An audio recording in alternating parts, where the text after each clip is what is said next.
आइए महसूस करिए जिंदगी के ताप को, मैं चमारों की गली तक ले चलूंगा आपको। जिस गली में भूखमरी की यातना से ऊबकर मर गई फुलिया बिचारी एक कुएं में डूबकर। है सदी सिर पर बिनौली कंडियों की टोकरी, आ रही है सामने से हर खुआ की छोकरी। पहले तो क्या बताया कि एक औरत थी फुलिया नाम की, वो कुएं में डूब के मर गई। और फिर क्या कह रहा है, वो सामने से एक लड़की आ रही है। कौन है वो? है सदी सिर पर बिनौली कंडियों की टोकरी। कंडियों की टोकरी, एक तो बिनौली भी है जिसमें आप चाट बनाते हो पशुओं के लिए, या फिर आप बिलोते हो, तो वो भी है। और एक कंडियों की, यानी कि जो गोबर के आपके उपले होते हैं कंडे, उनकी टोकरी भी है सदी सर पर बिनौली कंडियों की टोकरी, आ रही है सामने से हर ख्वा की छोकरी। चल रही है छंद के आयाम को देती दिशा, मैं इसे कहता हूं सर जो पार की मोनालिसा। कैसी यह भयभीत है हिरनी सी घबराई हुई, कैसी यह भयभीत है हिरनी सी घबराई हुई, लग रही जैसे कली बेला की कुमलाही हुई। कल को यह वाचाल थी, आज तो ये भयभीत है लेकिन कल को यह वाचाल थी, बहुत मस्ती में थी। कल को यह वाचाल थी पर आज कैसी मौन है, जानते हो इसकी खामोशी का कारण कौन है? कल को यह वाचाल थी पर आज कैसी मौन है, जानते हो इसकी खामोशी का कारण कौन है? थे यही सावन के दिन हरखू गया था हाट को। हाट कहते हैं बाजार को। हरखू था उसका बाप, हरखुआ की छोकरी कह रहा था ना, हरखुआ की लड़की, हरखू उसका बाप। थे यही सावन के दिन हरखू गया था हाट को, सो रही बूढ़ी ओसारे में बिछाए खाट को। जो बूढ़ी दादी थी वो ओसारे में खाट पे सोई हुई थी।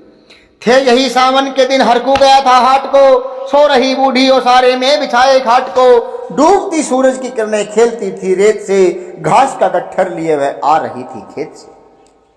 शाम हो रही थी, सूरज डूब रहा था और वह घास लेकर के, घास की पोटली लेकर के और खेत से आने लग रही थी। कौन? हरखुआ की छोकरी, हरखुआ की लड़की। डूबती सूरज की किरणें खेलती थी रेत से, घास का गट्ठर लिए वह आ रही थी खेत से। आ रही थी वह चली खोई हुई जज्बात में, क्या पता उसको कि कोई भेड़िया है घात में।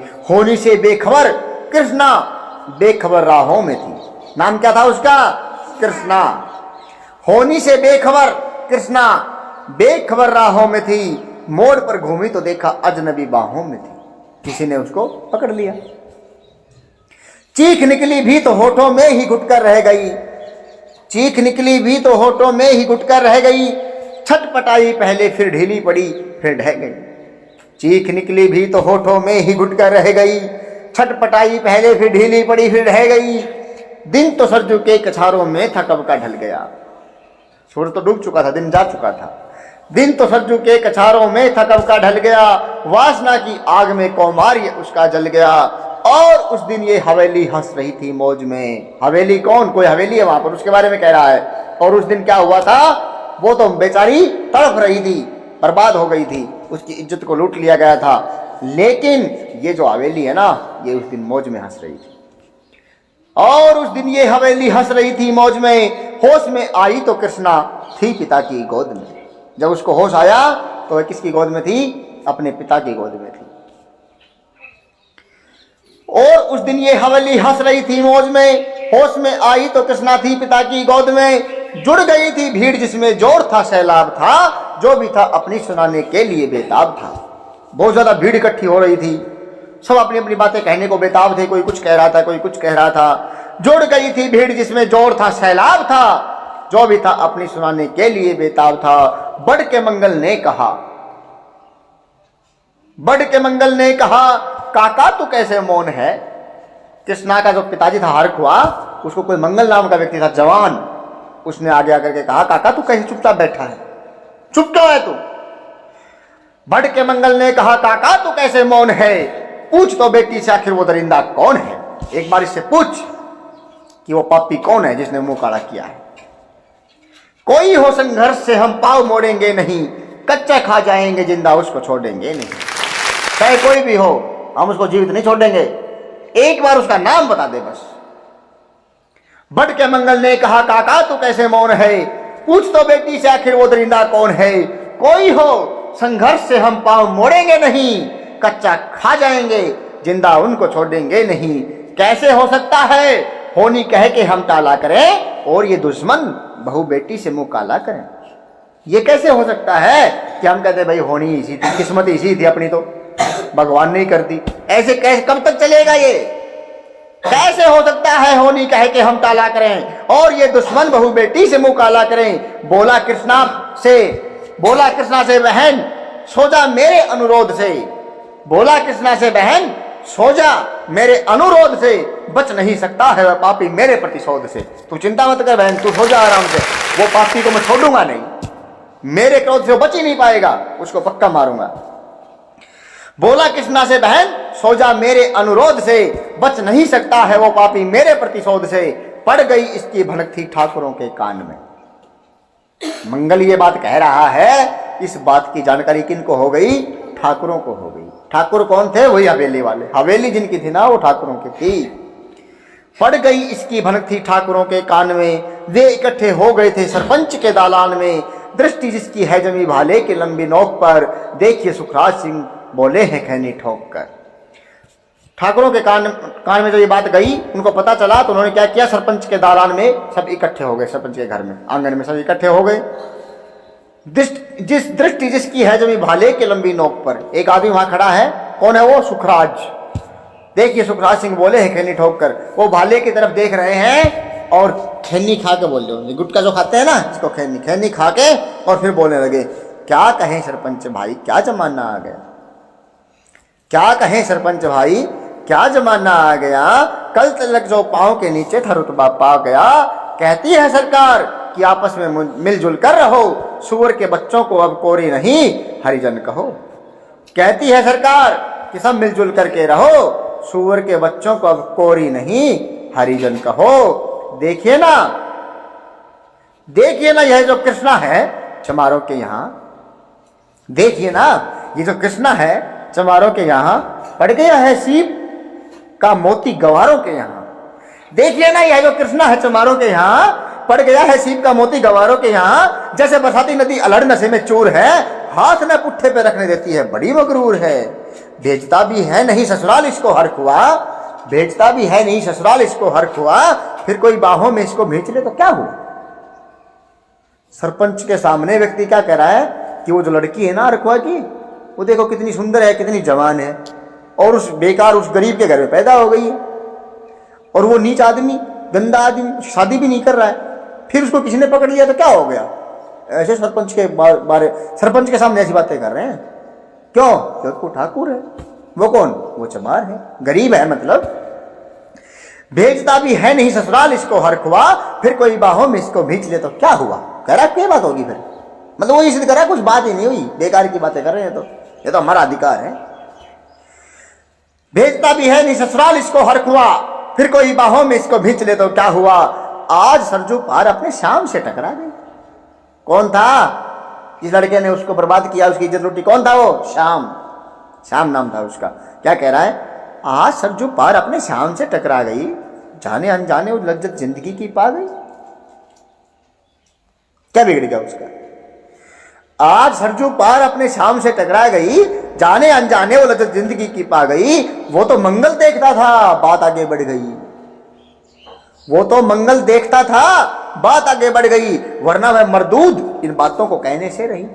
कह रहा है कि वो तो मंगल देख रहा था तब बात बढ़ गई, अगर मंगल नहीं देखता तो वो क्या नहीं ये बात बताओ थी, बात तो पड़ी रहती नहीं, चुप चल ली डरती डरती। वो तो मंगल देखता था, बात आगे बढ़ गई, वरना वह मरदूद इन बातों को कहने से रही। जानते हैं आप मंगल एक ही मक्कार है, हर खो उसके किस्से पर थाने जाने को तैयार है। जानते हैं आप मंगल एक ही मक्कार है, हर खो उसकी सह पर थाने जाने को तैयार है। कल सुबह गर्दन अगर नपती है बेटे बाप की, गांव की गलियों में क्या इज्जत रहेगी आपकी।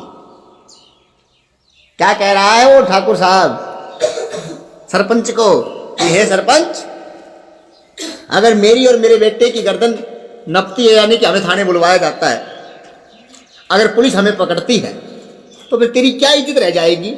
हम भी ठाकुर तू भी ठाकुर, तेरे को कौन पूछेगा कि देख ठाकरा का वो आदमी पकड़ा गया।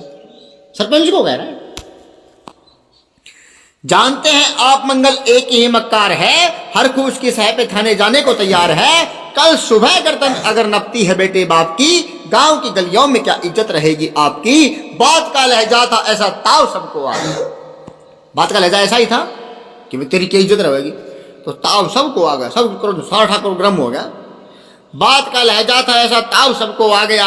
हाथ मुछों पर गए माहौल भी सन्ना गया। क्षणिक आवेश जिसमें हर युवा तैमूर था, हाँ मगर होने को तो कुछ और ही मंजूर था। रात जो आया न अब तूफान वह पुरजोर था। सुबह हो गई भाई, भोर होते ही वहां का दृश्य बिल्कुल और था। रात को तो ये बातें चल रही थी ना, उधर मंगल कह रहा था कि चलो काका तुम चुपचाप मत बैठो, पुलिस के पास चलेंगे, उसको मारेंगे। और उधर वो क्या कह रहे थे कि हम ठाकुर और हमारे सामने चमार बोल जाए, क्या हो गया अगर हमने किसी लड़की को पकड़ लिया तो उसकी इज्जत लूट ली तो क्या हो गया, कोई बात नहीं, वो तो गरीब है। और गलती उनकी है, पता क्या गलती है, एक तो वो सुंदर है, ये गलती है उसकी। वो सुंदर है, जवान है और उसका बाप शादी नहीं कर रहा, ये गलती है उसकी। देखो कैसी कैसी बातें करते हैं। अब सुबह क्या होता है वो देखो तो, क्षणिक आवेश जिसमें हर युवा तैमूर था, हाँ मगर होने को तो कुछ और ही मंजूर था। रात जो आया न वह तूफान अब पुरजोर था। भोर होते ही वहां का दृश्य बिल्कुल और था। सिर पे टोपी बेत की लाठी संभाले हाथ में, सिर पे टोपी बेत की लाठी संभाले हाथ में। 1 दर्जन थे सिपाही ठाकुरों के साथ में। 10-12 सिपाही पुलिसिया ठाकरा के साथ था।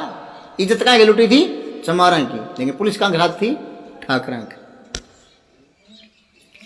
सिर पे टोपी बेत की लाठी संभाले हाथ में। 1 दर्जन थे सिपाही ठाकुरों के साथ में। घेर कर बस्ती कहा हल्के के थानेदार ने, जिसका मंगल नाम हो वे व्यक्ति आए सामने। घेर कर बस्ती कहा हल्के के थानेदार ने, जिसका मंगल नाम हो वह व्यक्ति आए सामने। निकला मंगल झोपड़ी का पल्ला थोड़ा खोलकर, निकला मंगल झोपड़ी का पल्ला थोड़ा खोलकर। एक सिपाही ने तभी लाठी चलाई दौड़कर। जैसे ही मंगल बाहर निकला, दौड़ के सिपाही उसको लाठी से मारा। निकला मंगल झोपड़ी का पल्ला थोड़ा खोलकर, एक सिपाही ने तभी लाठी चलाई दौड़कर। गिर पड़ा मंगल तो माथा बूट से टकरा गया। गिर पड़ा मंगल तो माथा बूट से टकरा गया जुत्ते से। सुन पड़ा फिर माल वो चोरी का तूने क्या किया। क्या होगा तुम समझ रहे हो, मुकदमा क्या किस चीज का बन गया कि मंगल ने कोई ऊपर चोरी का इल्जाम लगा दिया।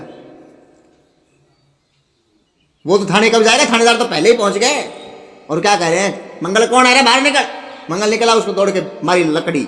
वो जैसे गिरा, गिरते हुए बोला वो चोरी वाला माल कहाँ है जो तूने चोरी करी। गिर पड़ा मंगल तो माथा बूट से टकरा गया। सुन पड़ा फिर माल वो चोरी का तूने क्या किया।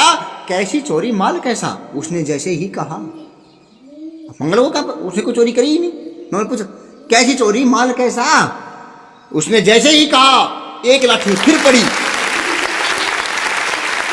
बस होश खुल जाता रहा। कैसी चोरी माल कैसा, उसने जैसे ही कहा, एक लाठी फिर पड़ी, बस होश फिर जाता रहा। फिर वो बेहोश हो गया। एक लाठी और मारी खींच के, होश हो जाता रहा। होश खोकर वह पड़ा था झोपड़ी के द्वार पर। होश खोकर वह पड़ा था झोपड़ी के द्वार पर। ठाकुरों से फिर दरोगा ने कहा ललकार कर। अब दरोगा साहब जो है ना, पुलिस के जो मुखिया, वो ठाकुरों से कह रहे हैं, पुलिस कह रही है ठाकुर, ठाकुर पुलिस को नहीं कह रहे हैं। देखो पुलिस ठाकुरों से कह रही है। होश खोकर वह पड़ा था झोपड़ी के द्वार पर। ठाकुरों से फिर दरोगा ने कहा ललकार कर, मेरा मुंह क्या देखते हो, इसके मुंह में थूक दो, आग लाओ और इसकी झोपड़ी भी फूक दो। पुलिस कह रही है, पुलिस ठाकुरों को, मेरी तरफ क्या देखते हो, मेरा मुंह क्या देखते हो, इसके मुंह में थूक दो, आग लाओ और उसकी झोपड़ी भी फूंक दो। और फिर प्रतिशोध की आंधी वहां चलने लगी। बेसहारा निर्बलों की झोपड़ी जलने लगी। दूध मुहा बच्चा व बूढ़ा जो वहां खेड़े में था, वह अभागा दीन हिंसक भीड़ के घेरे में था। घर को जलते देखकर वे होश को खोने लगे। कुछ तो मन ही मन मगर कुछ जोर से रोने लगे। क्या हुआ फिर, वहां पर आग लगा दी सब चमारों की झोपड़ियों में। अब जो जवान थे वो तो फिर भी निकल गए, जो बूढ़े और बच्चे बेचारे वहीं पर अनाथ, वो भाग भी ना सके। सब डर रहे, कोई जोर जोर से रोने लगे, कोई मन ही मन में रो रहे थे। और फिर प्रतिशोध की आंधी वहां चलने लगी, बेसहारा निर्बलों की झोपड़ी जलने लगी। दूध मुहा बच्चा व बूढ़ा जो वहां खेड़े में था, वह अभागा दीन हिंसक भीड़ के घेरे में था। घर को जलते देखकर वे होश को खोने लगे, कुछ तो मन ही मन मगर कुछ जोर से रोने लगे। कह दो इन कुत्तों के पिलों से की इतराएं नहीं, कह दो इन कुत्तों के पीलों से की इतराएं नहीं। हुक्म जब तक मैं न दूं कोई कहीं जाए नहीं। भागने भी नहीं दिया। यह दरोगा जी थे, मुंह से शब्द धरते फूल से, आ रहे थे ठेलते लोगों को अपने रूल से। रूल कहते हैं उसके बाद जो स्टिक होती है, डंडी होती है, उसको रूल कहा जाता है। उसके डंडे को रूल कहा जाता है। ये बात कौन कह रहा था पता है आपको? दरोगा जी कह रहे थे, कह दो इन कुत्तों के पीलों से की इतराएं नहीं। हुक्म जब तक मैं न दूं कोई कहीं जाए नहीं। यह दरोगा जी थे, मुंह से जब शब्द धरते फूल से, आ रहे थे ठेलते लोगों को अपने रूल से। फिर दहाड़े इनको डंडों से सुधारा जाएगा, फिर दहाड़े इनको डंडों से सुधारा जाएगा। ठाकुरों से जो भी टकराया वो मारा जाएगा। फिर दहाड़े इनको डंडों से सुधारा जाएगा, ठाकुरों से जो भी टकराया वो मारा जाएगा। एक सिपाही ने कहा, साइकिल किधर को मोड़ दें, होश में आया नहीं मंगल, कहो तो छोड़ दें। एक सिपाही ने कहा कि ये साइकिल के पीछे बांध रखा था, साइकिल किधर को मोड़ दे, होश में आया नहीं मंगल, मंगल होश में नहीं आया, कहो तो छोड़ दे, कहो तो छोड़ दे। बोला थानेदार, मुर्गे की तरह मत बांध दो, होश में आया नहीं तो लाठियों पे टांग लो, छोड़ो मत इसको, दुर्गति करो इसकी। बोला थानेदार, मुर्गे की तरह मत बांध दो, होश में आया नहीं तो लाठियों पर टांग लो। ये समझते हैं कि ठाकुर से उलझना खेल है, ऐसे पाजी का ठिकाना घर नहीं है, जेल है। ये समझते हैं कि ठाकुर से उलझना खेल है, ऐसे पाजी का ठिकाना घर नहीं है, जेल है। पूछते रहते हैं मुझसे लोग अक्सर यह सवाल, कैसा है कहिए न सर जो पार की कृष्णा कहा है। अब कवि कह रहा है, ये अदम गोंडवी जी वो सशक्त कलम के सिपाही, इन्होंने सरकारों के खिलाफ लिखा, पूंजीपतियों के खिलाफ लिखा, जमींदारी के खिलाफ लिखा, आम जनता, गरीब और असहाय जनता के दुख दर्द को लिखा अपनी कविताओं में। बहुत महान कवि, बहुत ही सटीक तरीके से और बहुत ही तान्या के रूप में, तान्या वाली भाषा के अंदर इन्होंने सरकारों को लताड़ा है। तो ये कह रहे हैं, अब पूछते रहते हैं मुझसे लोग अक्सर यह सवाल, कैसा है कहिए न सर जो पार की कृष्णा का हाल। उनकी उत्सुकता को, शहरी नगनता के ज्वार को, सड़ रहे जनतंत्र के मक्कार पैरोकार को। देखो कितनी कड़ी बातें कह रहे हैं अब ये सरकार को। अंतिम लाइन है, कवि कह रहा है कि पूछते रहते हैं मुझे लोग अक्सर यह सवाल, कैसा है कहिए न सर जो पार की कृष्णा का हाल। उनकी उत्सुकता को, उनकी उत्सुकता यानी कि जानने की इच्छा, शहरी नगनता के ज्वार को, सड़ रहे जनतंत्र के मक्कार पैरोकार को, धर्म संस्कृति और नैतिकता के ठेकेदार को, प्रांत के मंत्री गणों को, केंद्र की सरकार को मैं निमंत्रण दे रहा हूं, आए मेरे गांव में। तट पे नदियों के घनी अमराइयों की छांव में, गांव जिसमें आज पांचाली उघाड़ी जा रही, या अहिंसा की जहां पर नथ उतारी जा रही है। तरसते कितने ही मंगल लंगोटी के लिए, बेचती हैं जिस्म कितनी कृष्ण रोटी के लिए। धर्म संस्कृति और नैतिकता के ठेकेदार को, प्रांत के मंत्रीगणों को, केंद्र की सरकार को मैं निमंत्रण दे रहा हूं, आए मेरे गांव में। तट पे नदियों के घनी अमराइयों की छांव में, गांव जिसमें आज पांचाली उघाड़ी जा रही, या अहिंसा की जहां पर नथ उतारी जा रही है। तरसते कितने ही मंगल लंगोटी के लिए, बेचती हैं जिस्म कितनी कृष्णा रोटी के लिए, बेचती है जिस्म कितनी कृष्णा रोटी के लिए।